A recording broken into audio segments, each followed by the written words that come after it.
अभी फिलहाल एक मुद्दा और चल रहा है सरना झंडा को अपमान को लेके। इसको आप कैसे देख रहे हैं? सरना झंडा को अपमान कैसे माना जाए? ये एक बेतुका विमर्श जो है खड़ा किया जा रहा है समाज में। क्योंकि अगर झंडा पे इतना आस्था है, झंडा की कहानी बहुत पुरानी नहीं है। जब चमरा लिंडा जब राजनीति में आए, जब उन्होंने छात्र संघ की का अध्यक्ष का कमान संभाला, तब वह झंडा आया। अगर इतने ही लोगों को अगर आस्था है उसमें, तो लोग जहाँ तहाँ पगड़ी बांध लेते हैं, मुंह पोंछ लेते हैं, और रोड में जो गाड़ी कुचल देती है, उस समय उनकी आस्था कहाँ चली जाती है। तो सवाल उनसे होनी चाहिए कि बिना मतलब का झारखंड में जो धर्म का विमर्श जो लाया जा रहा है, ये बिल्कुल ही वाहियात है और समाज को कहीं ना कहीं बांटने का मतलब प्रयास है, जो विफल होना तय है। तो ये जो सरना झंडा देखा जा रहा है, ये सरना झंडा का इतिहास पूरा नहीं है, ये वर्तमान का है। ये वर्तमान का, ये झारखंड अलग होने के बाद में डोमिसाइल का जो आंदोलन आया, तो डोमिसाइल आंदोलन में ये देखा गया कि जो आदिवासी छात्र संघ जो बना था, वह लोयला हॉस्टल और जो जेल मोड़ में जो है, वह दोनों आदिवासी जो अनुसूचित जनजाति के लोग थे, वो ईसाई धर्म को मानते थे और ये मतलब अपने प्रकृति पूजक थे। तो वो दोनों के मिलने से आदिवासी छात्र संघ बना था। और चमरा की जगह में जो धर्मगुरु आज जो बने हैं, बंधन तिगा जो है अध्यक्ष का दावेदारी कर रहे थे। तब उनको शांत करने के लिए आदिवासी हॉस्टल में ही ये तय किया गया कि हमारे समाज में धर्मगुरु नहीं है। तो फिर वहीं से जो है जलमूल से उसको पहना ओढ़ा करके लोगों को समझा करके उसको लोहरदगा ले गया जाया गया, जहां उन्होंने पैर छुआ और उनको धर्मगुरु की उपाधि मिली। तब से ये जो है एक भावनात्मक मुद्दा बना, और इसी को लेकर के जो है आज चमरा आज भी राजनीति अगर कर रहा है, तो यही सरना को आधार बनाता है। तो सरना झंडा का अपमान वाकई में हुआ है या नहीं हुआ, ये बता दें।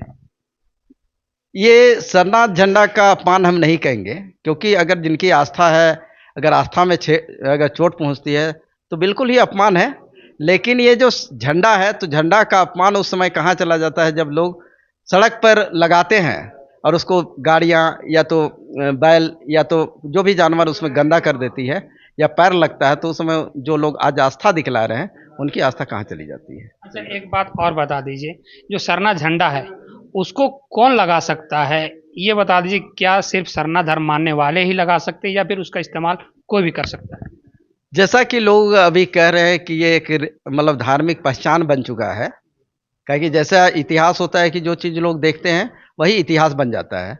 तो आज जो भी बच्चे उन पर आस्था जता रहे हैं, तो बिल्कुल उनको मानना चाहिए। कहीं कि उनका अगर विश्वास है कि इससे हमको शांति मिलता है, तो बिल्कुल उनका सम्मान होना चाहिए। और इस तरह से जो लोग भी इनके पे आस्था जताते हैं, उनके लिए हमको कहेंगे कि आपका सम्मान करते हैं।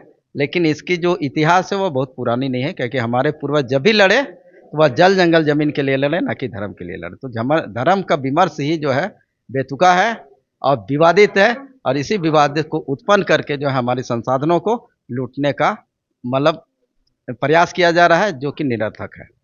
आपका कहना है तो ये सिर्फ एक राजनीतिक स्टंट है और कुछ भी नहीं?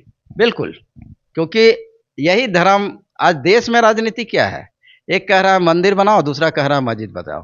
और झारखंड में राजनीति क्या है, सरना और सनातन की है। तो कहीं ना कहीं ये एक वोट पाने का राजनीति है, सत्ता पर पहुंचने का एक रास्ता है, जो सफल कभी भी नहीं होगा। प्रभाकर कुजूर जी ने इस विषय में विस्तार से अपनी बातों को रखा, सबको अवगत कराया कि क्या है सरना झंडा का इतिहास, और धर्म को मानने वाले इन्होंने विस्तार से बताया। धन्यवाद प्रभाकर कुजूर जी, इस विषय में प्रकाश डालने के लिए। लेटेस्ट अपडेट के लिए आप बने रहिए हमारे साथ और देखते रहिए झारखंड एक्सप्रेस 24/7 न्यूज।